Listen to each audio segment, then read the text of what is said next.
Bismillah Rahman Rahim, dear viewers, Assalamu Alaikum. I'm your host Faisal Raza Khan and you are watching Foresight. Viewers, just recently, World Bank launched its 10 years new country partnership framework. This framework is for the financial year 2026 to 2035. It has a worth of at least $20 billion with focus on 6 crucial areas, particularly when it comes to education, health, information technology, energy, climate change and agriculture. Prime Minister Shehbaz Sharif termed World Bank's decision as a landmark one and said that CPF or Country Partnership Framework is a timely intervention to support Pakistan to cope up all challenges, the dire challenges, particularly the economy, poverty and climate change. World Bank program aims to support inclusive growth and sustainable development in Pakistan by focusing on improving business climate, private sector investments, revenue generation and efficient government spendings. The World Bank Vice President for South Asia, Martin Reza, believes that Pakistan can grow 8% at 8% of the GDP or the gross domestic product if it doubles its investments and ensure the best utilization of its assets, the financial and human resources. World Bank has emphasized the need for structural reforms, transparency and accountability to ensure the successful implementation of country partnership framework. However, there are lots of challenges which are still persisting. The first one is the governance issue. The second is the corruption and then the frequent political instability. We will try to explore the key areas of this vital partnership between Pakistan and the World Bank and how it is potentially impacting Pakistan's economy, how crucial it is the World Bank's role in supporting Pakistan's socio-economic development and what are the challenges lie ahead. To discuss this very important segment of Pakistan's economy, we have in our studios Dr. Usman Chohan. He is the advisor on economic affairs to the president of Center for Aerospace and Security Studies, CASS. Most welcome to you, sir. Thank you very much for your presence. Thank you. And we have with us Dr. Shuja Farooq. He is Director Research at Pakistan Institute of Development Economics, PIDE. Most welcome to you, Dr. Sahab. Thank you very much for your presence. Thank you, sir. And online join us Dr. Hassan Zafar. He is the Political Economy Analyst and he is joining us from Lahore. Most welcome to you, sir. Thank you very much for joining us. My first question. Thank you very much for having me, sir. Thank you, sir. Thank you. My first question to you, Dr. Shuja. World Bank has officially launched its new Pakistan country-specific partnership framework for financial year 2026-2035. Aligned with the Udan Pakistan, the National Economic Transformation Plan with clear, tangible and ambitious 10 years targets and the provision of having $20 billion of funding resource, primarily focusing on the business climate, private sector investments, revenue generation, through tax reforms, efficient government spendings and plug in the loopholes. So how do you categorize and how do you see this whole scenario? Thank you. If you look the history of World Bank, it's a good technical source as well as the financial source. And we have a long collaboration with the World Bank. So broadly, you can conclude that World Bank have two main objectives. One is to extreme end poverty and hunger. So they have a vision up to 2030 and the second is sustained inclusive growth where we seek the growth and per capita rise of income of the bottom 40% of the class. So usually if you see the domain of the World Bank, it is not limited to soft loan that is mostly comprises on interest free or very soft interest. It's some sort of technical assistance as well. Definitely. Where you know that besides other institutes like IMF etc. or ADB, they prompt that we should move towards certain reforms. So you can see that in this $20 billion package, there are a lot of reforms where they seek that, because I have read this document, so they have rightly identified our challenges, that first, you know, that our human capital that is quite poor. So we have to move toward human capital where we have to improve our education, health, learning, poverty, and especially food security. Second, you know, that we are facing certain, you know, that economic crisis where you can see that there is current account deficit, there is fiscal deficit. So this program foresee that we have to improve our tax to GDP ratio. On current account deficit, you know that our exports are stagnant over the last 20 years as compared to other countries. So definitely we have to improve our competitiveness in productivity, whether it is agriculture or whether it is manufacturing. So I think this is a good initiative for the economy of Pakistan, where we should seek this program beyond just a financial support, and we should welcome the reforms in all these areas, and we should welcome and we should initiate these reforms. So without reforms, you know that unfortunately lot of donor money has come in Pakistan, but that remained mere to loan. And our challenges remain the same. Definitely, your point well taken. Dr. Chohan, in an interview by the World Bank Vice President for South Asia, Martin Reza, suggested that Pakistan can attain 8% of the GDP growth and have potential to become $1 trillion economy. Right now, it's hovering around 375 billion.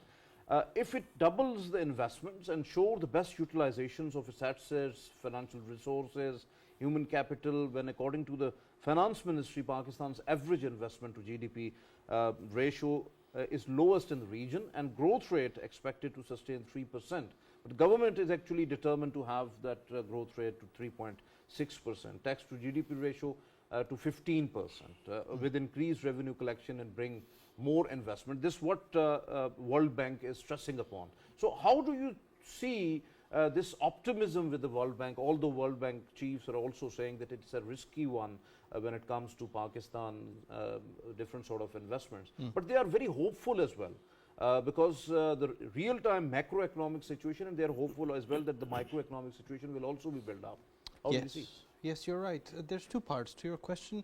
The first is, would raising investment in the way that the South Asia head says actually lead to GDP growth? The answer is absolutely, because the formula is consumption plus investment plus government spending plus your exports minus your imports. So the main missing link in this whole formula is investment, and the second missing thing is exports. But they're often connected, because if you produce enough surplus from investments you have made, you would export it. And the more you export, the more you generate, so the more you invest. So there's a positive relationship between the two missing links. Our economy is by and large consumption driven. About 90% plus is consumption driven, and we have a negative on the net exports because we import about twice as much as we export. And government spending is filling in the remainder of the gap, but government spending itself is a contentious issue because there are privatization discussions and all these other movements of shrinking down government, etc. So I agree on this in principle that investment is the key, and it's not just fixed capital but also human capital, and that leads to dividends in the future. That's what we're aiming for. The second part of your question I would address in this way, that even if the World Bank says that Pakistan might be risky, the truth is that the World Bank is at a stage now where it needs to make itself relevant in the world. Because many countries that it had been giving and prescribing things to have actually developed, and they don't come to it for business anymore. Many countries try to avoid this whole Bretton Woods thing altogether. They don't go to the IMF, they don't go to the World Bank. So the World Bank has to sell something to someone. And there are a few captive countries, Ukraine, Argentina, Kenya, Pakistan, Sri Lanka, and you got to sell them something. So you might as well make it a binding, long-term oriented thing where you're investing in things outside just the pure fiscal deficit, current account deficit matrix. You're trying to invest in things beyond that. So it's actually the World Bank that needs to make itself relevant in the 21st century, especially when the Trump administration is thinking about slashing and burning all parts of the government, including US aid. So I actually put the onus on them rather than on us. Definitely, your point well taken. Dr. Hassan, what about ongoing structural reform process, removing the bottlenecks and navigating through all economic hurdles under International Monetary Fund, IMF, in which World Bank is also assisting in enhancing the efficacy of Pakistan's tax system and fostering a more favorable business environment, but then strictly adhering the governance benchmarks, fiscal discipline, and bringing investments in critical for effective policy implementation and to yield fruitful outcomes, but frequent political instability yet a huge hurdle. So how do you see the whole situation right now? Thank you very much, Faisal Saab. We have been talking about this thing for quite some time now. This combination of political instability and tax burden and the financial discipline. If we see the overall situation right now, I think financial discipline is quite in place at the moment. And the indicators are that we have lowest inflation rate in last 10 years. There is some talk about curtailing government spending, but we don't know because in real time we cannot see shrinking of the government size right now. So that part remains to be addressed. But what we can see, the inflation comes down, and the balance sheet looks all right at the moment. But political instability and terrorism, this combination is quite challenging, disastrous, if you allow me to say, because on our western borders, things are not cooling down, and internally, although things look quiet at the moment, but yes, there is always something lurking beneath the surface. So that is the kind of, but even if it is not there in reality, but the perception outside of Pakistan is that there is political instability in Pakistan. Now, how to fight it? Maybe we need more robust kind of diplomacy. We need to encourage visits of the foreign investors in Pakistan so they can come and see that things are all right, and there is financial discipline. You can show that financial discipline on the paper to anybody outside Pakistan, but how to persuade people outside Pakistan that yes, we have political stability here, and but how the world media talks about Pakistan if there is one terrorist attack Pakistan. So that is also a very important aspect, that Pakistan is secure, and there are lots of opportunities here. But unfortunately, you are absolutely right that in outer framework or abroad, there would be another picture which is portrayed, unfortunately. But Pakistan is more peaceful, stable right now, because we have just conducted this Cricket Champions Trophy here. So, Dr. Hassan, how much crucial the World Bank's role in financing the multitude of the programs in health and education sector when it comes to have the trained and skilled and educated human capital, with focus on education support by 12 million students in primary and the secondary education to end the learning poverty, healthcare support to 50 million people, child stunting, nutrition and population services, modern contraceptives for 30 million women, food and nutritional security for 30 million people, while water, sanitation and hygiene facilities for 60 million people. It is the overall benchmark of the this country partnership framework. So how do you see this overall ambitious target for the 10 years, and if that is going to be achieved in letter and spirit, what would be the ultimate picture in future? Ultimate picture should be good in future, because World Bank's participation in all these sectors that you have highlighted, the social sectors, education, healthcare, nutrition, clean water, we have seen that over the past several decades, World Bank has helped Pakistan, assisted Pakistan in all these areas, especially women's education, child care, and contraceptives, all these things. The main challenge remains the implementation of the policies and the right spending of the money that is given by the World Bank. So hurdles in this kind of spending are the local government governance challenges, because that is where this money is utilized in local district level dispensaries, health centers, primary education, government education institutions. So their management and their upgradation remains a challenge. How quickly we can improve it, upgrade it, that will yield the results. But yes, that the money that comes from the World Bank is always very important in these specific sectors, for sure. Well taken, Dr. Chohan. World Bank's poverty alleviation program through microfinancing and the social safety nets like benefit income support program funding, then increasing the livelihoods, the rural development, financial stability, sustainable economic growth to have inclusive economic opportunities, and a productive private sector investment. We are focusing on that for job creation. But do you not think that due to escalating food and the fuel prices, diminishing actually the purchasing power of the people and triggering poverty while also turning the economic recovery a bit slower? Absolutely. What has happened in the last 5 years is that there is a new category in the third world called the new poor. People who might be 20 years old now, who have never seen the poverty that they're experiencing now because they were born middle class.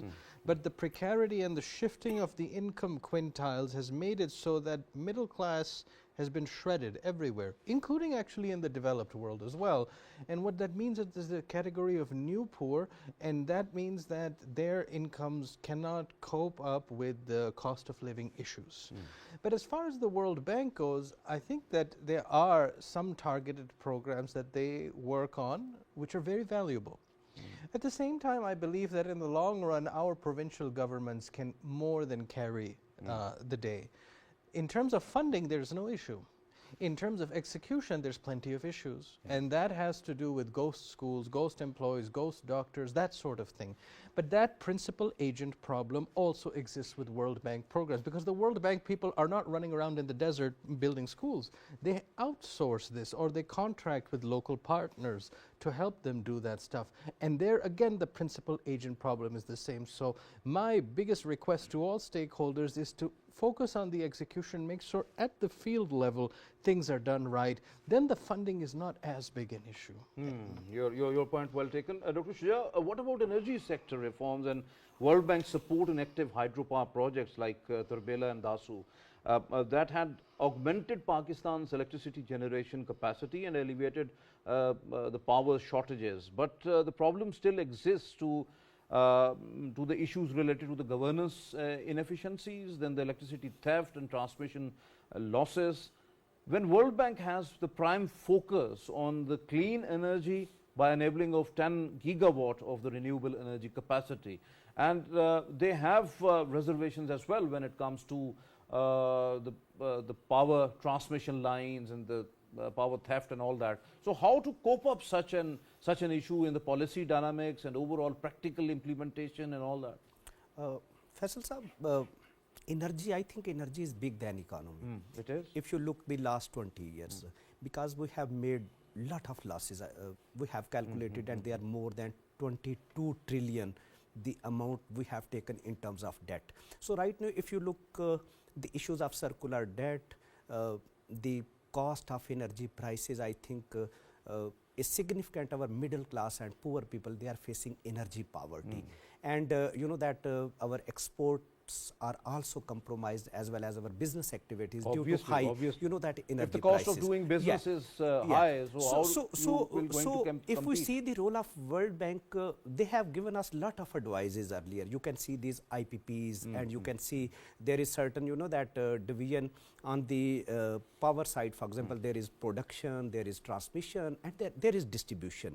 So I support the argument of Dr. Chohan that you know that we have to seek these advice and push toward implementation reforms. For example, you know that we have IPPs. Again, you know that we made certain weak enforcement of contracts. So for example, we have 45 that 1000 megawatt capacity, but our generation transmission is just limited to 25,000, and in summer that our demand is just 9,000. So we have to align all these things. Regarding the second part of your component, yes, we are facing a lot of environmental degradation. So we welcome that we have to move from thermal and coal toward renewable sources, like for example hydro. You are talking about environmental degradation. So Dr. Shah, Pakistan is continuously actually experiencing the climate change induced disasters that not only the cause of destruction but also a slowdown of the economic growth as well. So how much imperative is to have the climate resilient aspects of all sectors, including agriculture, infrastructure, having transportation like green transportation system, the clean energy, you are talking about clean energy, better air quality as well, promoting decarbonization as under this new $20 billion CPF, suggests the climate resilience against the floods and disasters by supporting at least 75 million people in Pakistan.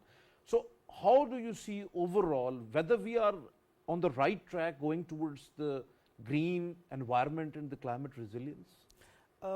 Faisal, we require a lot of push in this climate area, because we are among the top 10 countries who are facing the climate risk. According to German watch, we are really vulnerable. And you can see that in 2022 flood, we make a lot of losses, where you can see 70% of the Sindh that was, struggled. And you can see smog in Lahore. If you look the history of Beijing, they took 6-7 years through a very comprehensive concrete policy of shifting industry, lot of regulations, and then they were able to finish the smog. So that this area is quite crucial for sustainable inclusive growth, whether it is industry, whether it is agriculture, and whether it is our citizens' life. Definitely, we have to emphasize on that, because that is the crucial thing to sustain. So there are certain estimations that for climate resilience, adoption, mitigation, we require some $350 billion investment to make our industries competitive, to make them green economic, as well as that to save the lives of the people. So we require a lot of investment. So for example, I think that's good that where World Bank would help us to that right now we are facing irrigation challenges, water is quite scarce, so certain that. But we require climate investments. That is climate the investment, area.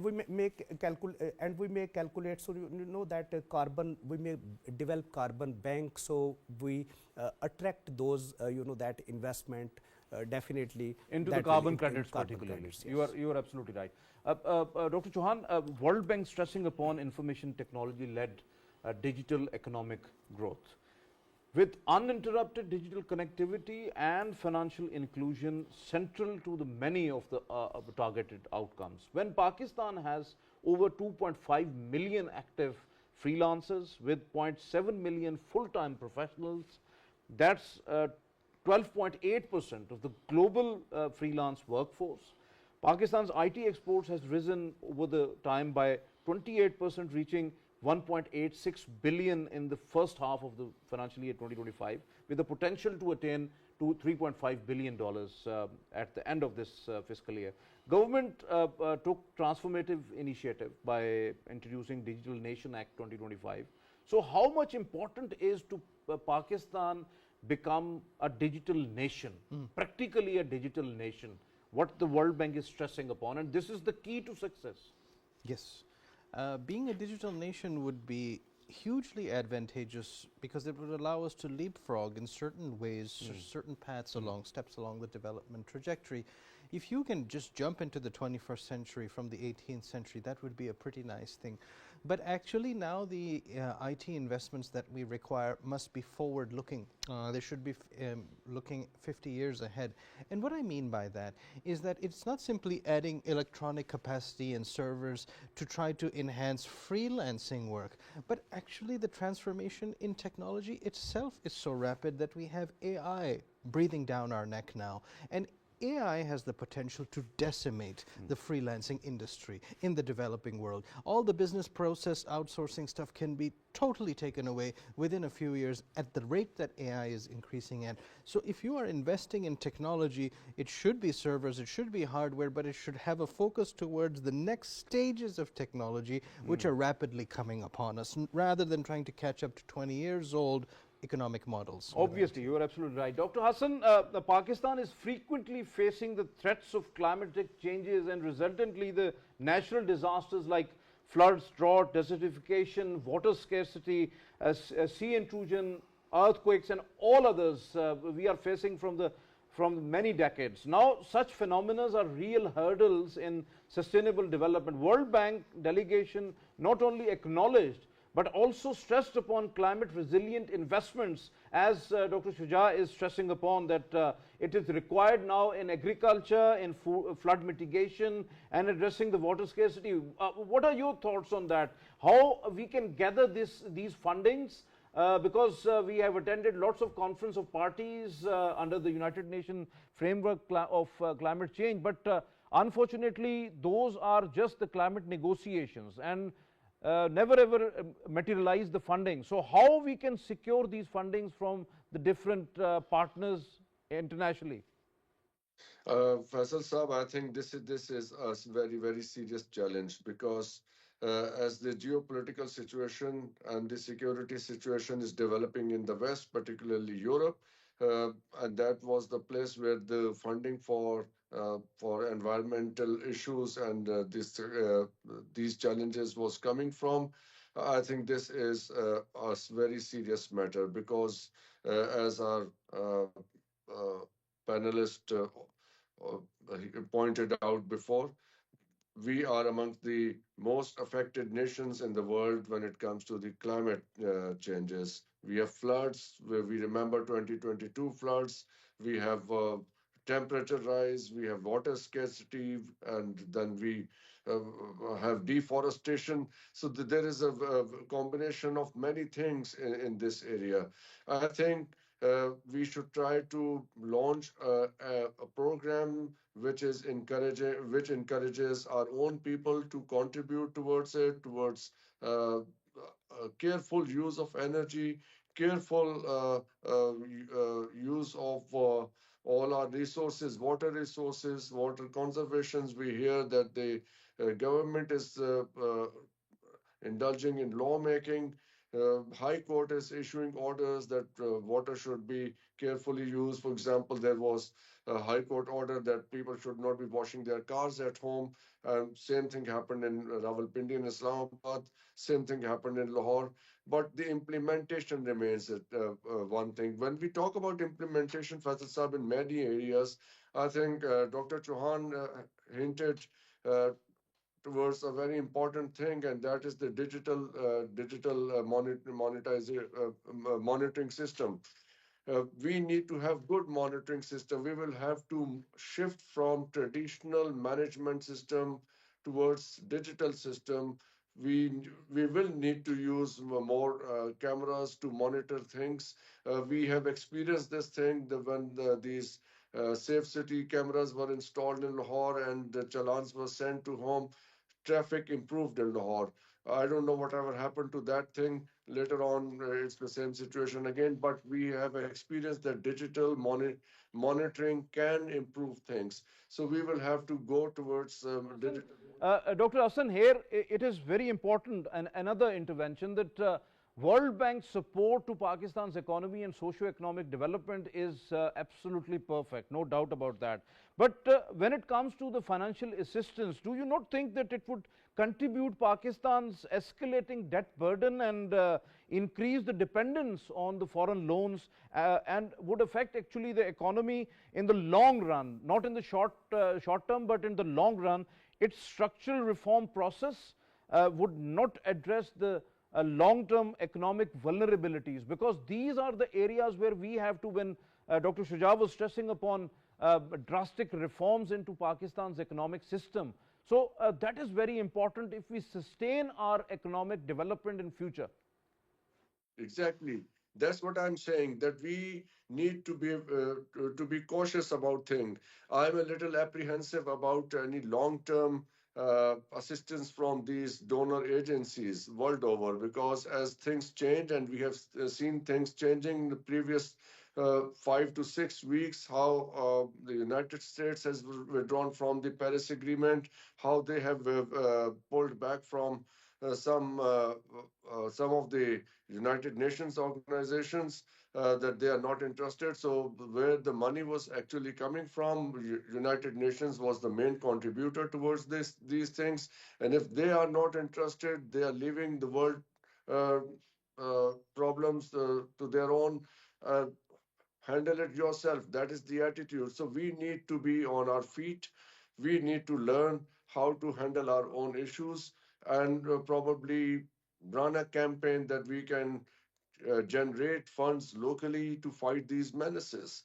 Otherwise, if we keep looking outward, Solutions to the homegrown solutions to the domestic problems is the best solution for Pakistan rather than just relying upon them. Dr. Shuja, whether the World Bank delegation recent visit, not a significant move in 2 decades, because there are lots of parameters of this visit as well. So it has yielded lots of positive results and encouraging signals to the of Pakistan's economic stability, and help incentivize the foreign and the local investors to pursue the unlimited investment opportunities in lots of key areas. So, do you not think that such kind of visits are actually giving lots of hopes to have new opportunities inside the country, have more investments, so that we can generate more jobs and have to reduce poverty and all of that? I think this document is a good base for our long-term vision, because now for the next 10 years we have certain commitment in our various areas where we can improve the life of people, where we can improve our economy, as well as that we can reduce our climate challenges. So that now world is living with innovations and the ideas. Resources are available. So now let's, I think funding is available. Let's, lot of, I think, commitment is required, and we are seeking from the government side. There are certain documentation as well. For example, you can see the UDAN document, where that is almost similar sort of things, where we have to take certain policy actions and that implementation reforms. So I think we require lot of now reforms process, structural reforms, through which we can maximum that seek these benefits. We can allocate these resources, and we can use them efficiently. Definitely, you are absolutely right on that approach. So, Dr. Chohan, Prime Minister Shehbaz Sharif assured World Bank of all-out government support and commitment in implementing the country partnership framework, urging unity among the politicians, experts, and the bureaucrats to achieve the framework ambitious targets. But the World Bank pointed out the governance challenges, the bureaucratic inefficiencies, transparency, accountability, and corruption issues, then frequent political and the policy changes that impacts the project implementation, and in any sort of the case, reduce the potential benefits and long-term collaboration and engagements as well. So how do you see that? The World Bank is absolutely right, and it's the previous point we had raised, where the World Bank doesn't actually go out in the field and do things. It requires partners here, and how well those partners perform is a mixed bag. Some are very good, some not so much. Because everybody has to play its part when it comes to the Pakistan's sustainable development. That's right, absolutely.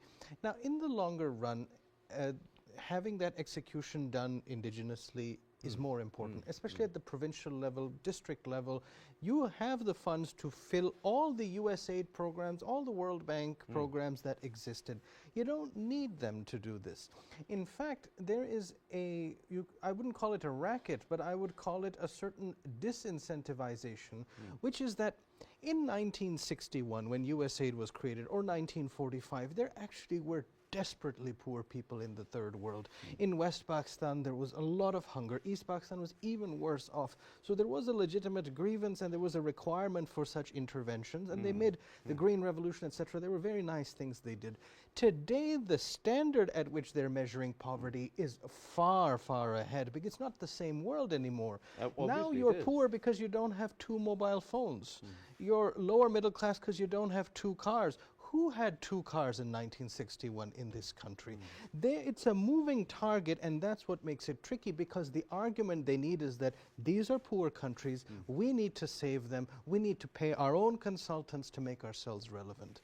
In the long run, you don't need it, and this moving target logic means that we will never be a rich country because the target keeps going ahead of us. You are absolutely right. Dr. Hassan, one last question, that no doubt that the World Bank country partnership framework is there, and that is lucrative, no doubt about that, but there are lots of benchmarks in that, and we have to attain and achieve each and every one. So do we have a strategy, and we are moving with a clear mindset that we are going to achieve this? And what about the real-time governance, because actually that governance play a part in implementation of this framework? Yes, thank you so much. Now, the real-time governance still has several challenges. Number one, we have not upgraded it to the next level that with modern technologies. As I pointed out before, we need to make a better use, more frequent use of technology, which includes the digital monitoring system. So that is lacking. We cannot rely on the old methods anymore. So that is one problem, because this complaint that comes from the IMF and the World Bank, that our bureaucracy is not performing. There are complaints about their inefficiency, in some instances incompetence. So these remain a challenge. So upgradation is one important thing. In short term, we can shift to the digital monitoring system. In the longer term, we need to educate our young people along these lines, so they can be equipped with modern knowledge, modern technologies when they come and start working in these areas. So there has to be a combination of short term, long term, and of course medium term strategies. And unfortunately, I don't see those strategies on the table at the moment. We have not heard of any such thing. So I think that is the area in which the government needs to pay more attention. They need to work along these lines of human resource development. You are absolutely right. Thank you very much, Dr. Hassan, for being with us online and very candid and elaborative views. Thank you very much, Dr. Usman Chohan, for your presence here in the studios. Thank you very much, Dr. Shuja, for your presence. Viewers, as you have just listened to our panelists, no doubt that the World Bank initiative is vital for Pakistan's economy, but it is actually a technical assistance which the World Bank is providing to Pakistan, not a wholly solely solution to the problems. We have to search the solutions, the homegrown solutions for our domestic problems, and improving the human capital through the World Bank assistance is okay, but we have to practically implement these things in education, information technology and skill sector. Then investments and exports, we have to rise these, because these are the benchmarks to strengthen the economy. Energy reforms, lowering the circular debt, and toning down the energy cost to have a competitive business in Pakistan, to have diversified exports. As Dr. Shuja rightly pointed out, that we have a generation capacity of 45,000, we have transmission only 25,000, and in summers only 9,000. This is really unfortunate thing. We have to improve our efficiencies in all sectors. Then it comes to the digital monitoring. Systems must have to be in place to have a robust governance, the solid base for the governance. That is very important. The financial discipline, transparency, accountability, and corruption-free project implementation. That is necessary to get real-time outcomes. The government expenditures must have to be curtailed as well, because that is the area to address as well. And then terrorism and political instability, that is actually the linchpin and a real hurdle in development of Pakistan. Implementation of all policies through transparency in spendings as well. Poverty alleviation is key to success. That is also very important. And what Dr. Chohan pointed out, the new poor, we have to save our youth from getting into poverty. That is very important. That is also important that climate change resilience must have to be there, and we have to curtail the environmental degradations. Although we require billions of funding, but we have to search for those resources and also generate from the domestic sources as well. We have to implement these investments in the information technology as well, because time is running out. We have to march forward. Talks, gossips and conversations, these are not enough. We have to take practical actions if we want to develop this country, Pakistan, as a developed and prosperous nation. This is all from today's Foresight. It's time to sign off. Allah Hafiz.